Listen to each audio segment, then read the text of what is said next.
Mana bu pompala odamning ismi Randy Fine. U Amerika Qo'shma Shtatlari Kongressida Florida shtatidan saylangan kongressmen. Uning kelib chiqishi yahudiy, lekin bu muammo emas, mayli. Yahudiy ekanligidan juda faxrlanadi va yahudiylarning diniy qalpoqchasi yamuka deb ataladigan narsani doimo kiyib yurishga harakat qiladi. Bu ham muammo emas. Odatda boshqalardan, xususan Mamdanining Amerikaga bo'lgan sadoqatiga shubha bildiradi va Amerikaga nisbatan sadoqatlilik qasamini ichishi so'rab chiqadi. Ammo o'zini ofisda Amerika bayrog'i yonida Isroil bayrog'i turadi.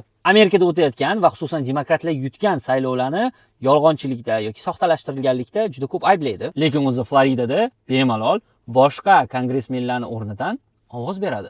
Aytganda esimdan chiqibdi, hamma Amerika siyosatchilari qatori u ham Falastinga, egallangan Falastin yerlariga borib, yahudiylar uchun muqaddas bo'lgan g'arbiy devorni ushlab o'pib kelgan. Hamda o'sha dunyoga mashhur bo'lgan Isroil lobbisi AIPACdan 2025-yil avgust holatiga ko'ra $450,000 dan ko'proq qo'llab-quvvatlash uchun mablag' olgan. Bu summalar Amerika hukumatiga ochiqlanganlari, ochiqlanmaganlari ham anchagina bo'lsa kerak. Bunga ham mayli deymiz. Endi uni Twitterda mashhur qilgan tweetlarini ko'ring. Twitterdagi bir foydalanuvchi Amerika qonun chiqaruvchilarini tanqid qilgan holatda AIPAC lobbisidan pul olib, mana nimalarga sabab bo'lyapsizlar, kechasi qanday uxlaysizlar deb Falastin xarobalari ostida qolib ketgan go'dakning jasadini, suratini joylaydi. Dumdumola qahramonimiz bo'lsa, juda yaxshi uxlayman. Surat uchun esa rahmat deb javob beradi. 25-yil fevral oyida yozgan tweetida esa Gaza butunlay yo'q qilinishi kerak deydi u. 2025-yilning iyul oyida yozgan tweetida esa asirlarni qo'yib yuboring, ungacha esa och qolib o'ling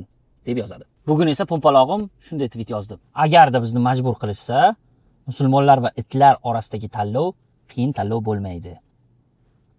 Xudoga shukrki, Amerikada hozircha aqlini to'laqonli yo'qotmagan insonlar bor va unga ijtimoiy tarmoqlarda juda ham ko'plab dinidan qat'iy nazar siyosatchilar, faollar raddiyalar yozishdi. Uni fikriga qarshi aytilgan raddiyalarning asosiy qismini mazmuni quyidagicha bo'ldi. Tasavvur qiling, istalgan siyosatchi ayni shu gaplarni musulmonlarga qarshi emas, yahudiylarga qarshi aytganida nima bo'lardi? Butun media oyoqqa turgan, turli xil qo'mitalar ishga tushgan, unga qarshi raddiyalar berilgan va kimdirlar iste'foga chiqqan bo'lardi. U aytgan gaplaridagi musulmonlar so'zining o'rniga istalgan dinni qo'ysangiz ham boshqacharoq reaksiyani ko'rgan bo'lardingiz. Agarda bu gaplar boshqa dinlarga va xususan yahudiylarga qarshi aytilganda edi, o'sha siyosatchining karyerasi o'sha kuniyoq tugagan bo'lardi. Amerika siyosati mutaassiblik yoki fanatizmga qarshi emas, antisemitizmga qarshi kurashadi xolos. Hozirgacha bo'lgan vaqtda raddiya berganlar orasida Amerika siyosatidagi mavqe jihatdan eng yuqori shaxs bu Kaliforniya gubernatori Gavin Newsom bo'ldi. U esa qisqagina qilib, hoziroq iste'fo ber, irqchi axlat deb yozdi. Mana raddiyam bo'lsa, habvini.